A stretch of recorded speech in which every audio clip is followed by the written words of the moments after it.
We'll first discuss what optimal control is. So optimal control fundamentally is an economic theory. So it basically looks at let's say, trying to maximize or minimize a certain control parameter within a certain state variable or something like that. So you may want to do it like applying it to rocket science or aeronautics, where you may want to minimize fuel consumption while maximizing the distance traveled or something like that. So you may use optimal control to find the optimized trajectory or the ideal trajectory in that case.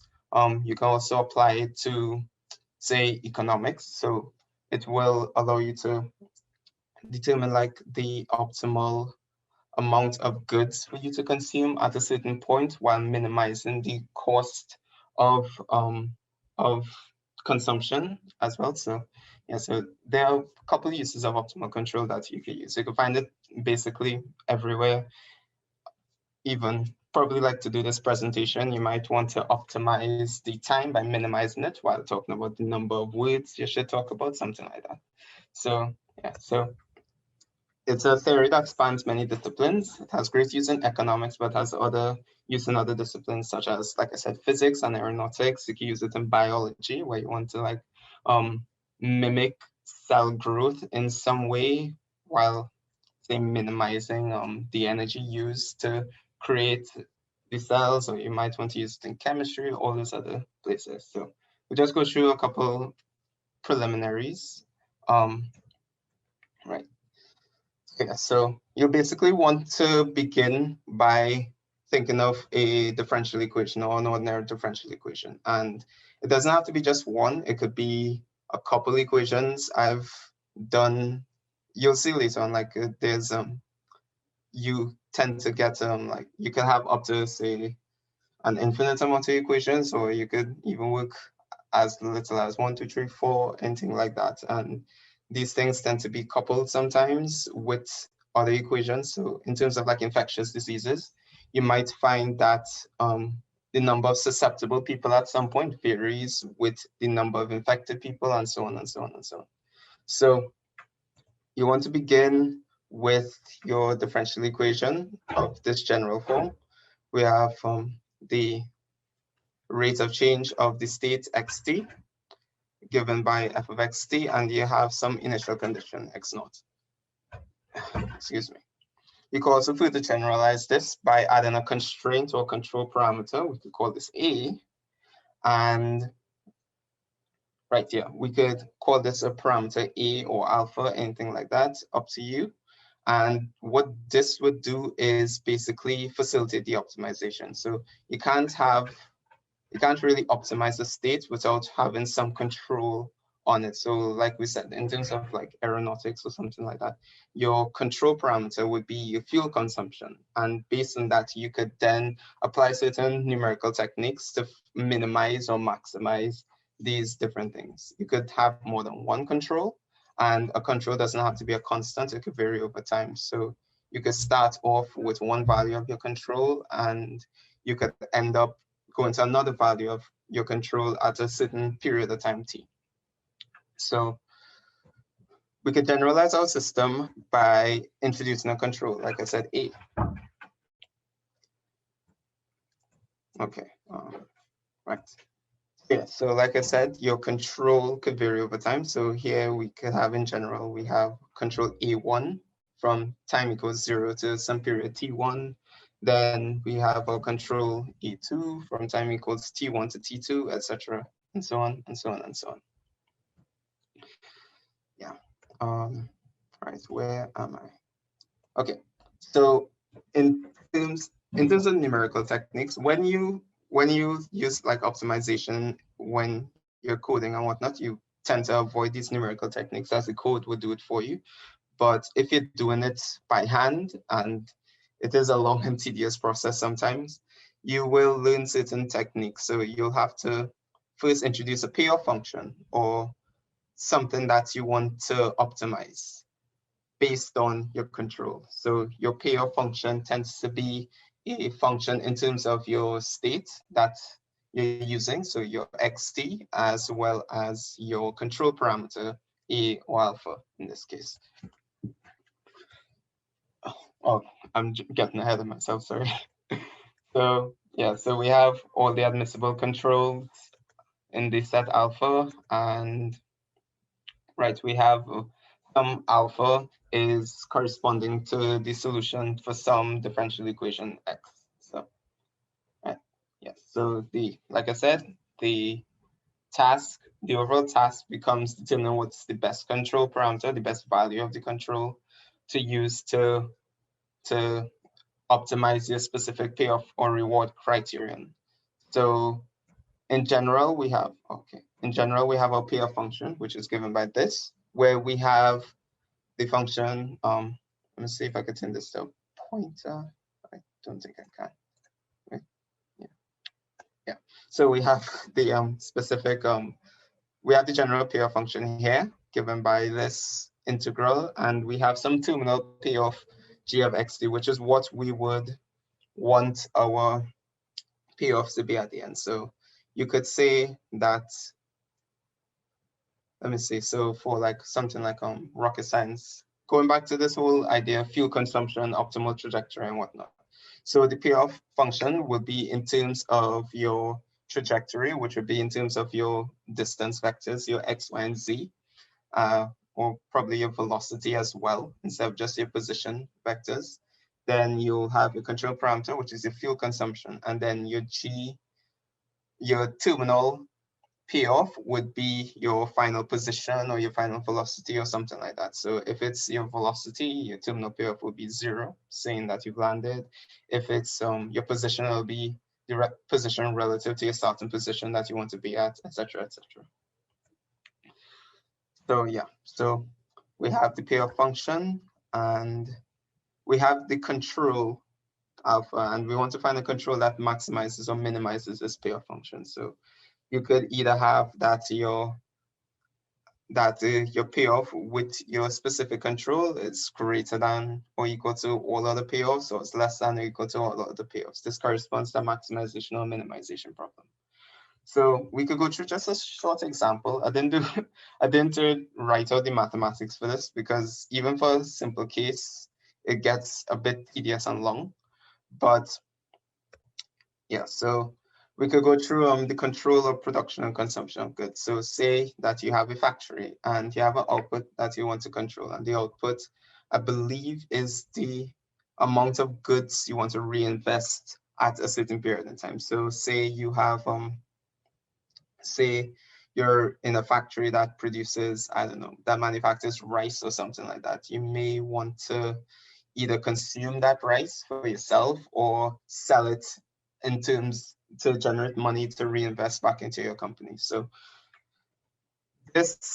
we have the state xt, which is the amount produced at the time t, and we have, yes, the control alpha t, which is the fraction of the output reinvested. So in this case, it may be the amount of goods that you want to sell. So even for a simple case, like you're running a fruit stand or something like that, or like a lemonade stand, and sometimes we can't resist but getting high off of our own supply. So we may want to take some of that lemonade for ourselves. Well, we could optimize it and figure out how much we could take for ourselves and what's the optimal amount that we can reinvest into the company or into our small scale business.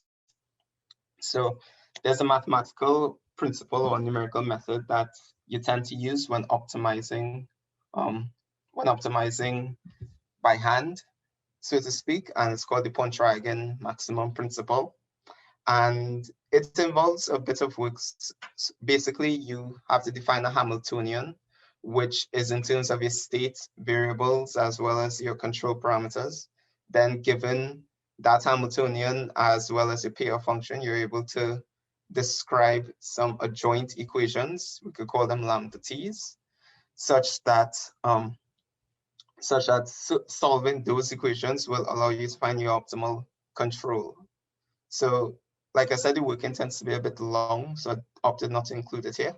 However, I believe the next slide gives some imagery as to how this control problem looks. So we have our state variable, the x dot, which is given by k alpha t xt. So k is some value greater than 0. If it was 0, then there'll be no outputs at all, or not outputs, there'll be no rate of change of your state. So there'll be no, well, yeah, that is true. There will be no output, sorry. And then we have our initial state, x naught. So we have some payoff function, which is given by your total consumption of the output. So we could do a payoff function like this to maximize the total output, or you could do instead the same function, but instead of 1 minus alpha t, you could just do alpha t x du and aim to instead maximize your consumption. You can minimize your reinvestment or maximize your reinvestment either way. So yeah, so based on this, we get, by applying our numerical methods, we get up to a certain time t, all of our goods should be reinvested. So our alpha t, our control, is 1. So the proportion of our goods that we have that should be reinvested is 100%, while the consumption is 0. However, after that certain time t star, we should consume all of our goods for our own gain and not reinvest any back into the company. So yeah, so this is the control. Like I said, up to a certain time t, you want to reinvest everything and not consume anything. But after this time, well, t star, you want to reinvest nothing but consume everything. So this is called a band control. So now we could apply these preliminaries to the optimal control of infectious disease. So optimal control has existed for a while in terms of being in the realm of epidemiology and infectious diseases. I can't remember when it first came about. That was in my notes, sorry, but I can't remember when. So you tend to use optimal control on infectious diseases, and there are many different types of models you might want to explore. It's a lot, but the basic one is just thinking of people as susceptible or infected, and you may want to use a certain control parameter like a vaccination to minimize the amount of infected people, or you might want to minimize the number of vaccinations that you have to do. So that'll minimize the cost to the economy, etc., etc. So, right, so we'll be looking at 2 basic models, just the general SEIR model. So susceptible, infected, recovered. So people are either susceptible, they're infected, or they're recovered and they're permanently immune, as well as some modifications to this model. And we'll be looking at the susceptible, exposed, infected, and recovered model. So instead of just being in one of those 3 categories, you could be exposed, which means that you're infected, but you're not infectious. So yeah, so infected by, well, not by definition, but infected in this case means that you're also infectious and you can transmit the disease. Yeah. So just a brief summary of each. For the SEIR model, we'll be looking at it without control strategies as well as with.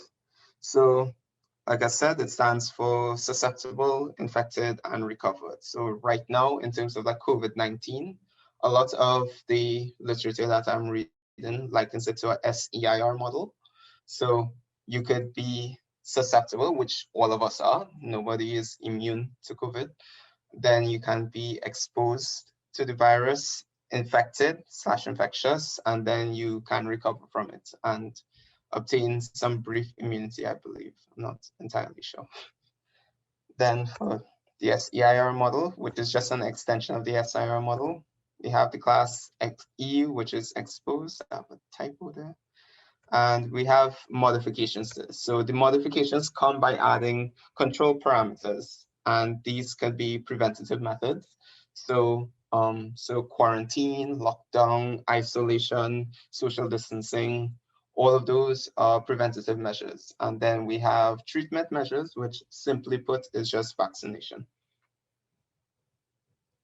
So yeah, so the general SIR model, we have not just 1, but 3 different states, corresponding to S, I, and R. And sorry, yeah. So from this, we have the differential equations S dot, I dot, and R dot. So in this case, we introduce a variable population, so we assume a constant birth rate, or an sorry, lost my train of thought. So we introduce a constant birth rate as well as a constant contact rate, beta. So the variable, well, this variable here, beta Si on n, gives the rate at which someone leaves the susceptible class and becomes infected. And we introduce a constant death rate, which happens in all three populations. So you could die just as likely if you're susceptible, infected, or recovered. However, for the infected class, we introduce another constant death rate, which gives the probability of you dying due to having the disease rather than just from natural causes. Of course, at any instant in time, the total population is given by S plus I plus R. For the SEIR model, however, we introduce a parameter called alpha, which is just the reciprocal of something called the latency period, or which is the amount of time taken from you being infected with the disease, as i.e. exposed, to the time that you become infectious. So the general differential equations for this then becomes S dot, E dot, I dot, and R dot with the parameter alpha, as I said previously. Right. Yeah. So alpha just outlines the rate at which someone leaves the infected class, not the infected, the exposed class, and becomes infectious. Naturally, the total population is given by S plus E plus I plus R at any given time. So what you might expect is that time t equals 0, you may have like one infected individual, but one minus, well, not one minus, but n minus one susceptible individuals. So yeah. Something that I came across last year with a colleague is an article, well, not an article, a paper written by Yusuf and Banya in 2012, where they extended the SIR model and included controls with prevention as well as with treatment.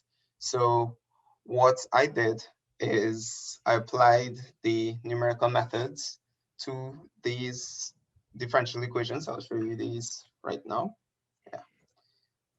Yeah, so what I did was apply the numerical methods that I spoke of earlier, the Pontryagin maximum principle, and determined a generalized expression for the controls U and, well, not U, U1 and U2. So we have U1, which is the total prevention rate, and U2, which is the treatment rate. So individuals leave the susceptible class and enter the recovered class already, and we assume total immunity by rate of U1. And individuals who are treated leave the infectious class and enter the recovered class at a rate of U2. So again, the total population is given by S plus I plus R, and the rate of change of population is given by the birth rate minus the total death rate and the death rate due to the disease.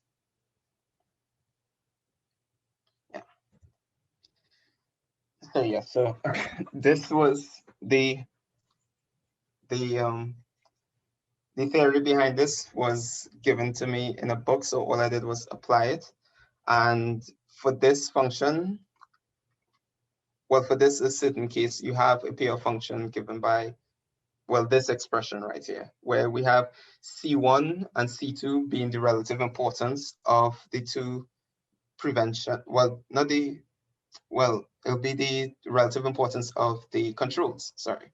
So C1 U1 squared would give you the total cost of the preventative method.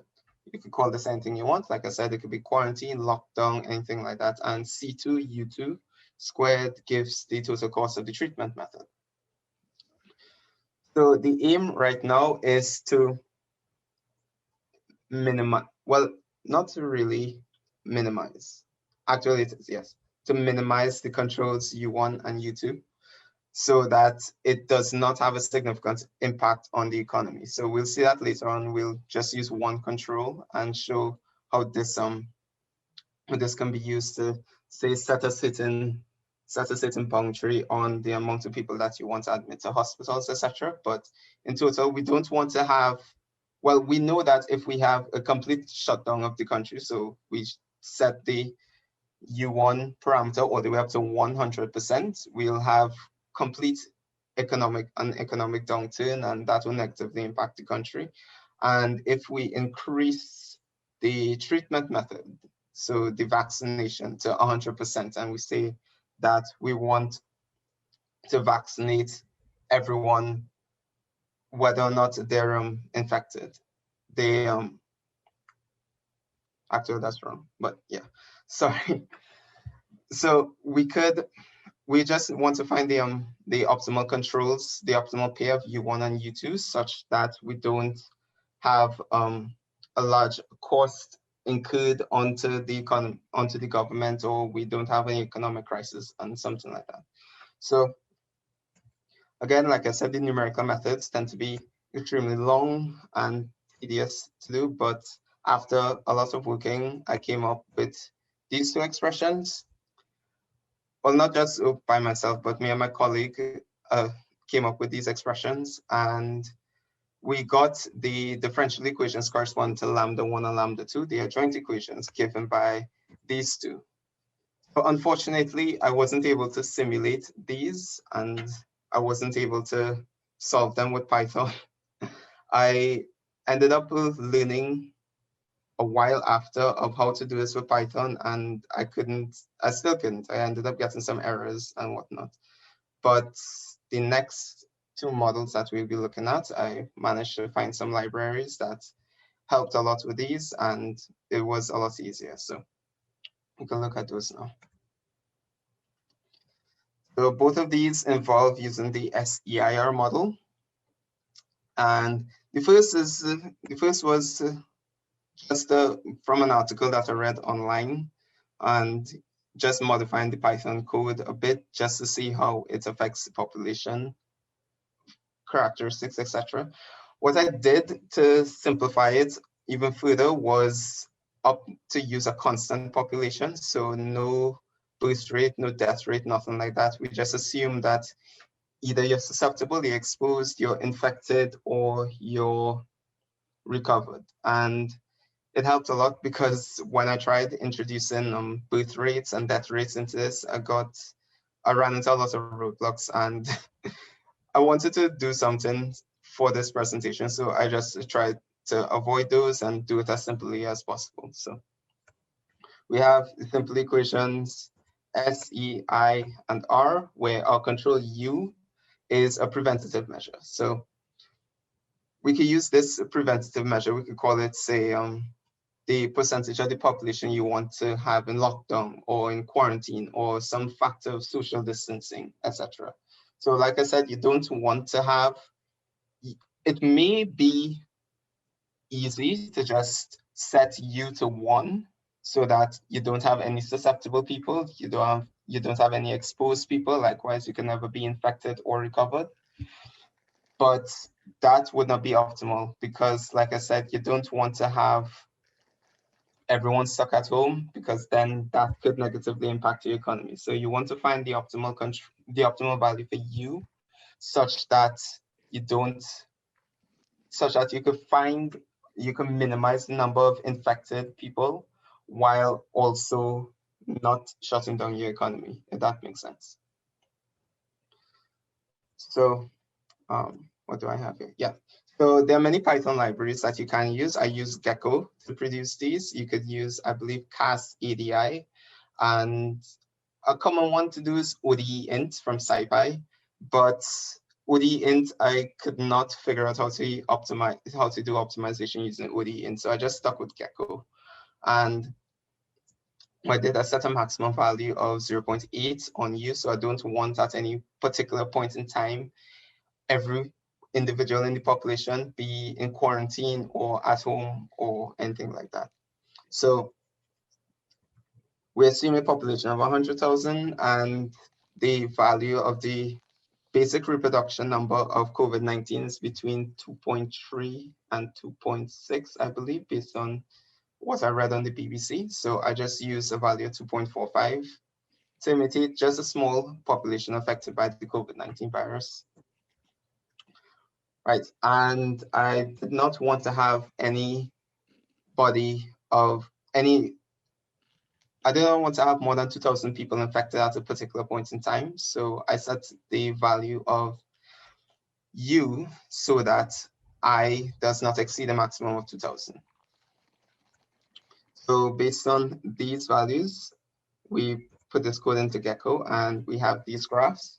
So the solid line shows the number of susceptible people at any given point in time, but the dotted line shows the optimal susceptible people. The solid red line shows the total number of recovered people, and the dotted red line shows the optimal number of recovered people. So you might be wondering why the optimal number of susceptible people is higher than the number without control, or you might wonder why the optimal number per recovered is lower than the number without control.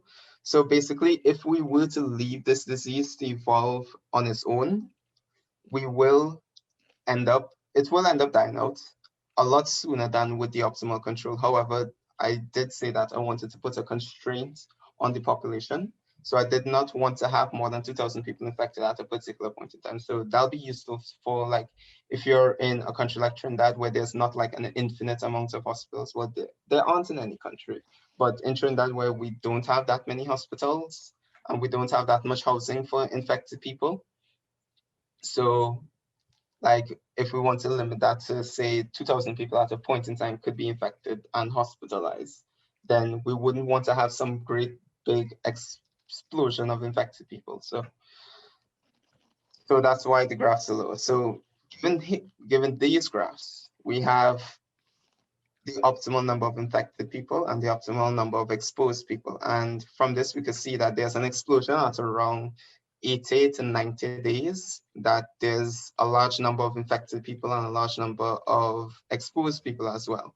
But by introducing the control parameter and minimizing this control parameter, we are able to reduce these numbers to, I can't remember, I think about 0.3 for the exposed and it has to be 0.02 for the infected people. So we don't have more than 0.03 or 0.02 for either of these populations. And this corresponds to a control given by this. So for the first couple of days, up until like day 62, we will have no lockdown, no preventative measures, nothing at all. The population is allowed to evolve as normal. But after that period, we want to change the total model that we use, and we want to use more of the preventative measure. So you'll allow like a great big lockdown like what we had last year when barely anybody was moving, most people were home, and then we just gradually decrease it until after about day 140 we don't need to have a lockdown anymore. So this can be modified even further, and something that I found while reading was this article written by some an epidemiologist. His name was Ashton Asher, I believe. I can't remember exactly. But what he proposed was, instead of just having, just limiting this imaginary number of, well, not imaginary, limiting the number of infected people, we limit the number of hospitalized people. So he introduced a new class called H, the number of people hospitalized. And he introduced another class, D, which is the number of people that are deceased. And he wanted to minimize the number of people that were hospitalized as well as deceased. So he had his own code and whatnot that he did it based on American statistics, but I just used Gecko to run these, to obtain these models. So yeah, so from this, we have our control U, which represents the preventative measure again, and we have some new parameters. So we have EINF, which is the infectious period. 1 over that gives you the rate at which people leave the infectious class and enter the recovered class, I believe. Then we have the latency period. So 1 over that gives you the alpha value that we were talking about before, the rate at which people leave the exposed class and enter the the infected class. Then we have the hospitalized. So this is a new parameter which gives the number of time spent in the hospitalized in hospital, sorry. And we have 2 probabilities that he introduced, which are P mild and P fatal. So the probabilities of only developing mild symptoms and the probability of only developing fatal symptoms. So you can think of this as in terms of like age. So any individual at any point in time, young people are less susceptible to dying from COVID-19 than older people. So P fatal would correspond to someone who is a lot older than, say, someone like me who is only in his 20s. And yeah, so we have the model, which is given by these equations, right? Again, this is taken from the article written by the epidemiologist, and these were the equations that he came up with. So what I did was apply these in Gecko. So from this, you end up getting, all right, before that, I wanted to apply this to a population such as Trinidad and Tobago. However, I did not have all the statistics. So all I did was take the population at the moment. So that's 1.395 million people. Then use the general reproductive number for COVID-19. Of course, this number varies based on place. I believe in the UK it's about 0.6, in the US it's a lot higher. So on average, it's about 2.45. So this is what I use it as. Then I use a maximum hospital capacity of like 4,500. We don't have that many hospitals in Trinidad. I only know of a couple private ones, and then the General Hospital in Port of Spain and the Cora Hospital and one in Cuba as well. So I assumed a value of 4,500. I'm not sure if that's too much or too little based on Trinidad, but I also chose these values so that I could get a proper evolution over time. So yeah. Then I chose a latency period of about 2.6 days. This was just general. Again, I chose an infected period of 7 days where you're infected and you could transmit the disease. Of course, if you're infected, you could transmit the disease as long as you're infected, but I assume that people remained infected for up to 7 days. And then a hospitalized period of 14 days. This one is actually, well, not really off the top of my head, but my mom works in healthcare, and she said that everyone in her hospital tends to stay on average about 2 weeks after they've been diagnosed with COVID.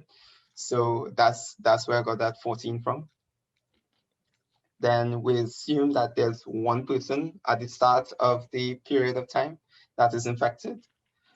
And we assume P mild to be about 0.8 and P fetal to be 0.3. This is a bit milder than what was written in the article. I believe he wrote it as 0.72 or 0.64, something like that. So I just did a bit milder. Like I said, I wanted the system to evolve properly over time. And if P fetal is too high, then everything dies out eventually, well, really quickly. And that's because, you know, everyone dies. And if it's too small, then you have nothing and your controls just remain 0 and nothing happens. So, yeah, so given these conditions, we have these following graphs. So this is the optimal susceptible and the optimal number of recovered. You can see that the number of susceptible people gradually decrease over time, while the number of recovered gradually increases. Then we have this curve, which was what I found interesting. So this says that up until a certain point, like we saw previously, there's no need for the preventative measure, but afterwards we could see certain spikes in the number of infected and exposed people. So there's really large spikes here around, really large spikes here around, say, 150 days and 175 days. So yeah, and there's a spike at the end here, which don't worry, it's nothing to worry about. Of course, the data is not reflective of Trinidad and Tobago. It's just, for discussion. But it was pretty funny because I ended up showing my mom, and she was like, "So we're probably wrong here. Not many people infected or whatnot, but look at this spike. Oh God." So I was like, "Yeah, don't worry." And what this shows is that the control looks like this. So again, I put the limit of 0.8 on the control parameter. So what this says is that in the beginning, you don't need to have that much control, that much prevention.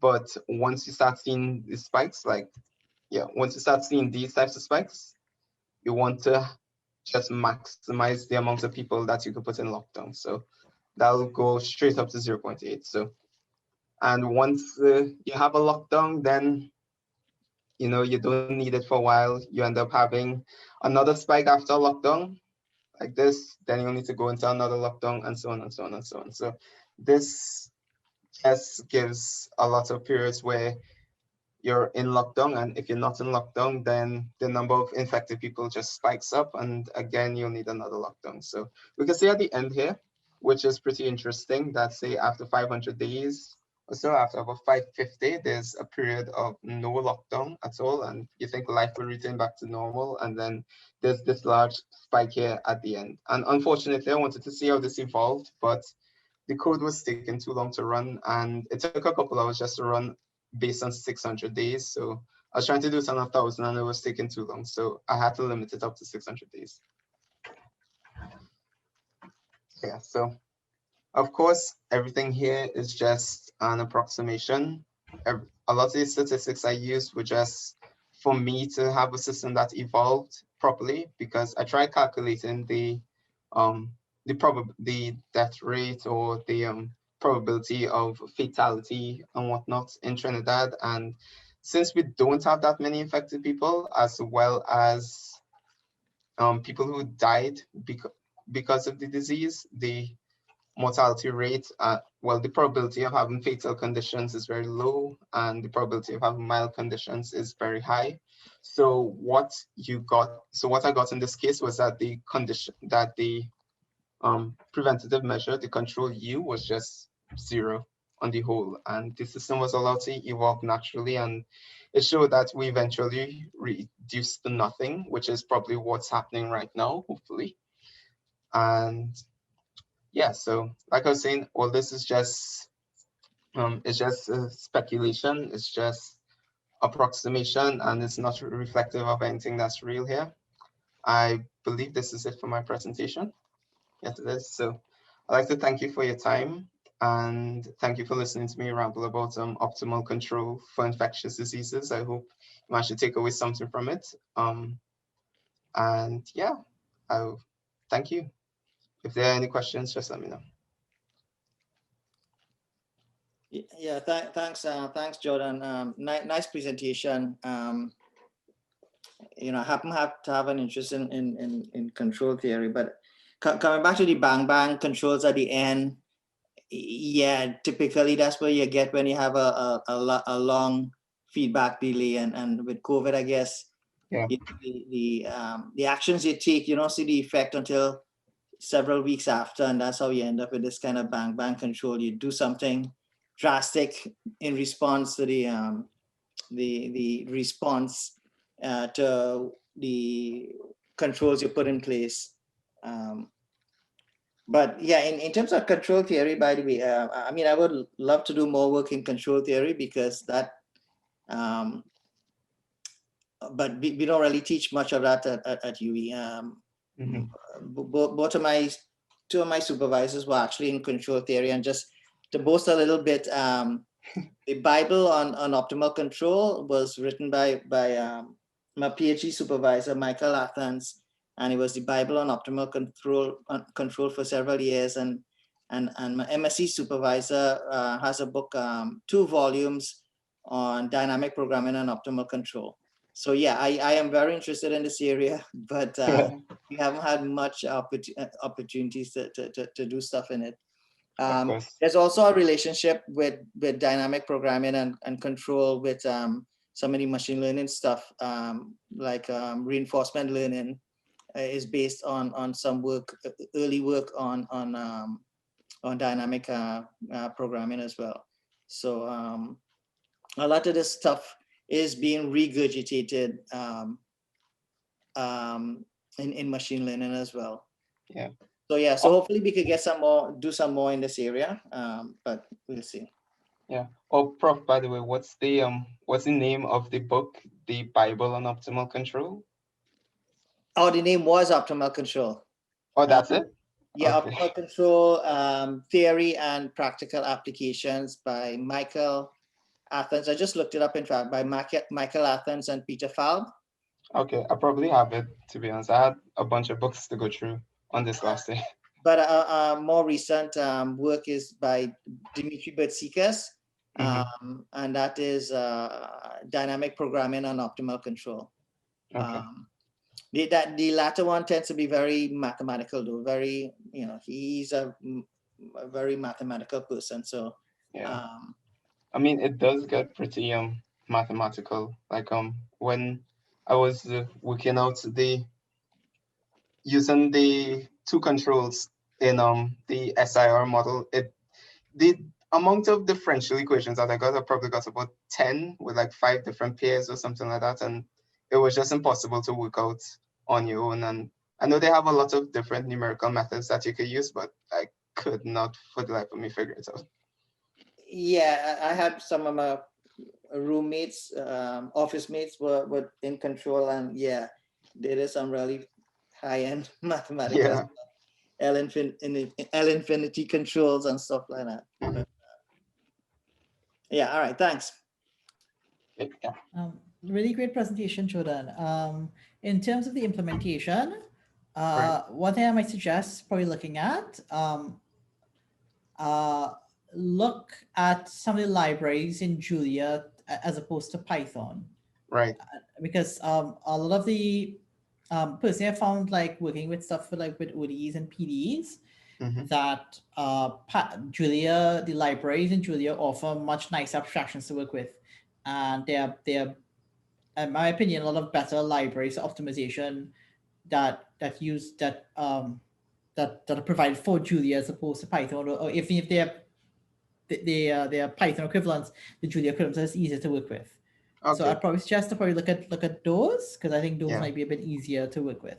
Yeah, when I was trying to do these things, my colleague was like, just do some MATLAB, I'm like, they have ODE 45, and I was like, yeah, sure. And trying to do it in MATLAB was the worst experience of my life. Like, Python made it a whole lot easier. I mean, I still couldn't get through with certain parts of it, but like for what I did get through it, it was a lot easier. So I'll look into what you suggested in Simon. That should be better. So probably like next time I give a presentation, I could do a more complete approach to this and show actual findings from stuff that I've done on my own. Okay, well, that's a really, really good presentation. One other thing I'd probably recommend, there's a book, I think it's by Kobashir and Wheeler.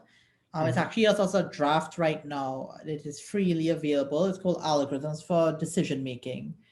And it actually covers some of the stuff with DP in a way that's probably a bit more accessible in some regards than the particular. So if you want to learn, like, I agree with probably if you want to do like optimal control and like stuff with DP, Bertsikas is really a good textbook to read.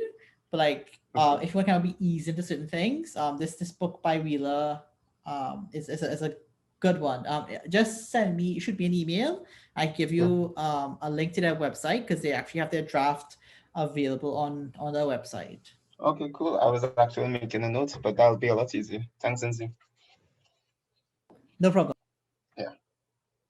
Anybody has any questions? Hey Jodhan, no questions. Just to further Inzamam's point, last year I was quickly looking at one of the MIT free courses, Introduction to Computational Thinking, and they utilized Julia for their epidemiological propagation models. So I'll just post a link in the chat. Oh, okay, cool. Thanks. Just going to copy this. Thanks a lot. Yeah. No worries. Yeah, if that's all, I guess we can move on to Simeon's presentation now. No, I got one. Okay, cool. Hey, so quick question. Why do you think that few people are actually plotting out the long-term injury effects of COVID and just focusing on the disparity between the mild cases and, oh my goodness, you died? Because those, how to put it, the long-term illnesses, even after you recover, has its own impacts that I think it's a shame that they're not being explored as readily. Like Right. if you recovered and it was mild, great. You had COVID, you have a couple of antibodies, and we don't sure whether or not you'll get it again because we don't know anything about the variants or the virus or if they'll resurge. So great, you're recovered, or you're dead, and then we don't have to worry about you again either. So like what are your thoughts on that, and what do you think? How would you go about trying to fit that in? Because I could talk about the hospital beds. That's a little bit, that was way too high, and I think that's probably why you had the charts that you did. You know, you got those. I could have decreased it, of course. It wouldn't be that hard to. But, Yeah, just be like what, changing 4,500 and delete. Yeah, that might have been a bit too generous for Trinidad. You know, but that's the fun of it, right? So what are your thoughts on, one, putting in the capability to understand that there's a long-term effect, and then secondly, as the new variants come in, and I realize that this is looking at a system that is unchanging, right? So it's like, hey, you know, a fully contained system. Have you seen any equations for an uncontained system where, like, let's trickle in other? I did do some research in trying to figure out like the most relevant model for COVID, but a lot of people don't have published work on it, or they don't have I'm not there was this one paper that I came across though, and they just did a simple SEIR model, but they used the control parameters in such a way that the ODEs were like fourth and fifth order. Like you had like I to the 4 and those types of things, types of variables in there. So that was pretty complicated. I tried modeling it and I couldn't for the life of me get it out. Kept running into errors, and then I kept getting errors from Gecko saying that it couldn't connect to the server, or it's too many variables or something like that. So so of course there's a lot more that can be said about this disease. Everything that I did here was just completely general and probably highly watered down compared to what it actually represents. But back to the point that you were talking about, say, what was it? Looking at the long-term effects of the disease, did you say? Well, looking at it like, you know, we know there's a death rate percentage, right? An accepted death rate percentage. Then we know there's an accepted serious injury percentage. And then, you know, the rest of them fall into the bottom 80%, with unknown whether or not it's going to be really bad or not, right? So I guess I'm curious on seeing, like, if somebody just said, hey, this is the death rate, this is a serious injury rate, and then this is the everybody else rate who got infected. Oh, okay. No, I didn't see any work like that at all, to be honest. It was either it was really simple like this, or the one case that I found that was just too complicated to look at, especially if you're trying to do it and comprehend it manually or by hand too. So to answer your question, no, I didn't see anything like that, and I don't believe I have any thoughts on it. I would like to do some work on it, but I already have different work to do outside of this. So this was mainly just like a passion project, just something to do for fun, because it was something that I'm interested in. And based on your question, I will give it a bit of consideration, because yeah, you're right. It's not just black or white. It's either not just, oh, look, you're dead, or, oh, look, you're recovered and it wasn't that bad. It has a lot in between. So yeah, so long-term ramifications and that gray area in between would be something to look at. Okay, cool. And then I'm guessing you're saying is that it's not as simple as putting another CNUN to squared into that equation. Yeah, it would be. Well, I'm not saying this offhand. I'll have to test Just it out remember, on my you own. recorded. This is forever. Oh wow. Okay. Okay. I'm not going to make any rash assumptions and say it's not that simple or it is that simple, but I'll say it'll be left for experimentation. That it's something that I would personally like to look at. So I'll do so myself, and probably in the next presentation, if I continue something like this, we can have a more informed discussion about this. Nice. All right, Yeah. thanks, man. Yeah, no problem, Torian.